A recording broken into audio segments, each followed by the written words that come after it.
Back to the daily grind, and shout out to the full-time patrons. Make sure to hit subscribe if you're new and hit thumbs up if you're not a baby back bagel biting bitch boy, cause you know what time it is. It's full time. MMA. Sijara Eubanks is lashing out at the UFC after losing her main event spot at UFC 230. And I ain't even mad. Sijara Eubanks was just presented the biggest opportunity of her life, and it was just taken away from her like that. And honestly, there's not a good reason. There's no good reason. Sijara Eubanks got fucked over here. The UFC decided to put her against Valentina Shevchenko. The UFC decided to cancel her fight against Jessica Ai. Oh, the UFC also decided to cancel Valentina's fight against Joanna. You booked them 2 fights. Then you want to cancel them and give us this main event, and we don't fucking like it. The fans reacted. Who the fuck is Sijara Eubanks? A lot of the fans don't know who Sijara is. That's not her fault. She's got like 7 pro fights. Of course all the fans in the world don't know who she is. It's not her fault. If the UFC calls you or Sarge or me and they say we'll give you $1 million or 500,000 or whatever fucking number to headline Madison Square Garden, you say, okay, boss. You don't fucking say, yeah, but I want to fight this girl. You already put me in a fight. You take that opportunity. And so with that being said, Sarge just signed another bout agreement. Keep that in mind. That's now 2 bout agreements that just got fucking canceled. Like, shouldn't signing a bout agreement mean something? I signed to fight Jessica Ai. The fight was announced. You took it from me. I signed to fight Valentina Shevchenko. The fight was announced. You just took that as well. And oh, by the way, Sijara Eubanks is also taking a fucking hit publicly. After this fight was announced, a lot of the fans went to her and they were like, yo, Sarge, don't know much about you, but you have to admit you don't deserve this fight. You know, she a lot of people were like, yo, who the fuck are you? And she reacted to some of them, responded to some of them. But with that being said, a lot of people started to give Sarge some shit.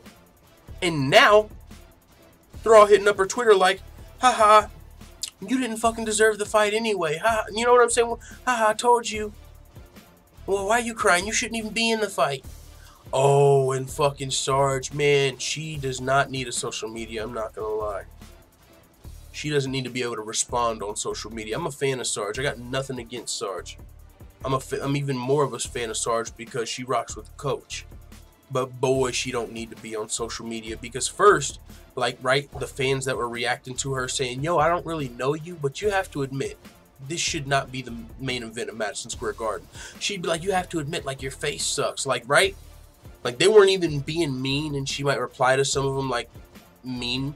So I was like, well, that's not, you know what I'm saying? Like, of course there's fans that are going to be looking up your social media. They don't know who you are, and you're headlining Madison Square Garden. They're looking to see who you are.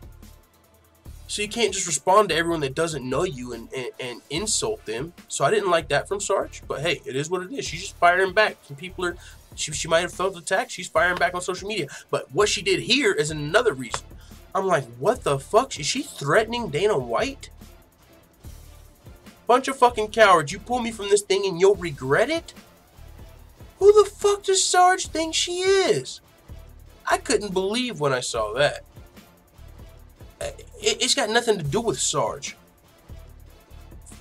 Conor McGregor might be the only fucking fighter that can get away with saying something like this. Pull me and you'll regret it?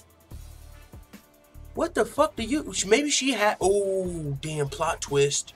Oh, shit, plot twist. Sijara Eubanks has some dirt on the UFC, and that's the only reason they were going to give her the main event. Over Caitlin Chukagian and anybody else. People are like, why the fuck is Sarge getting the main event?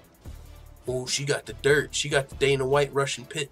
She got some piss pics. I'm just kidding. I'm just kidding. That's really a joke. Not going politics. But what I'm saying is, what the fuck? For one, she got that. That's a joke. But she's threatening Dana White and Mick Maynard now. You're 3-2 in the UFC, and you've got the fucking balls to threaten the matchmaker and the president. Oh my God, Sarge must have something. I don't even, and maybe she don't. Maybe she's just fucking delusional, but that doesn't, I don't understand where she's coming from there. And what are you doing, girl?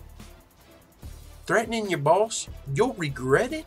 The fuck is, how are the, maybe, like I said, maybe there's something to that plot twist. She did get a main event spot that she didn't deserve, right? Out of nowhere, Sijara Eubanks headlining Madison Square Garden. Whenever people get those fights, they're like, what the fuck do they know about Dana? You know, Coach said that about, I believe, Raquel Pennington. Like, why the fuck is she getting this title shot?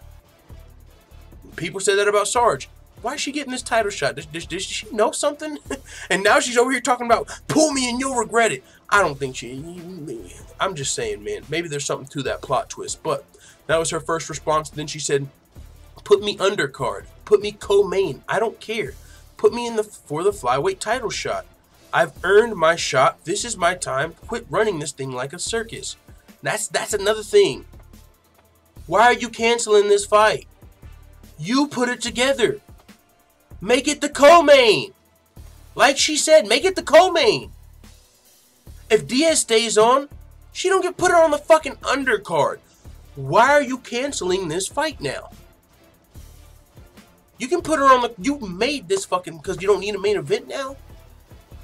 So if you're literally only canceling this fight now because... Oh, okay, we're good. Daniel Cormier decided he'll fight. Oh, and Derek Lewis just got 500,000 new Instagram followers overnight. Let's fucking...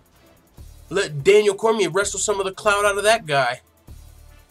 We still get to see DC fucking Brock. This is a safe fight for D. But yeah, Sijara Eubanks is getting fucked here. And it's crazy, right? Because we were just talking about how this is one of the most progressive moves the UFC's ever pulled off. Holy shit, the UFC has a gay black female champion headline in Madison Square Garden. Well, boy, not no more. And they completely just put her out there, man. McMahon, okay, my bad. I guess you didn't know. So now she's saying, my bad, McMahon, didn't mean to threaten you. I meant just meant Dana White, I guess.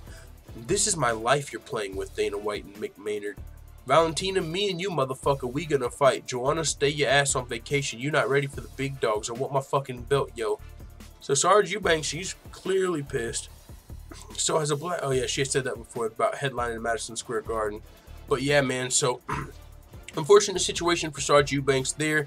With that being said, tomorrow is WMMA Wednesdays. We're going to be talking about some WMMA on the live show tomorrow. There's a lot of shit going on with UFC 230. Of course, we'll be talking a little bit of men's MMA too. But I am going to start theming these shows, and I want to start doing WMMA Wednesdays, guys. So I'm off work tonight. The grind continues. We'll be back live tomorrow for the inaugural WMMA Wednesdays. With that being said, it is what it is. Let the full-time family know what you guys think in the comments. Check the links in the description and let me know what you think about this UFC 230 Big Drama Show. I'm out. Bye, Felicia.